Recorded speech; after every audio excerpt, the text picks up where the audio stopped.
Поглаварот на исламската верска заедница Сулеман Реджепи вчера не дошол во канцеларијата на обвинителката која го чекала за сослушување.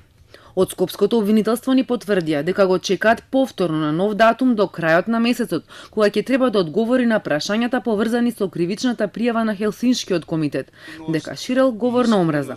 Од кабинетот на Реисот за Телма одговорија дека тој не добил покана од обвинителството ниту за вчерашниот термин, ниту за следниот.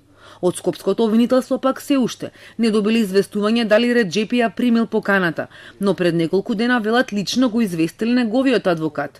А адвокатот Радован Чешмаџиски не сакаше воопшто да разговара на оваа тема, дали му пренесол на Реджепи дека го чекаат во обвинителството или други детали поврзани со оваа предистрага. Кусо ни одговори дека не може ништо да ни каже, бидејќи немало овластување.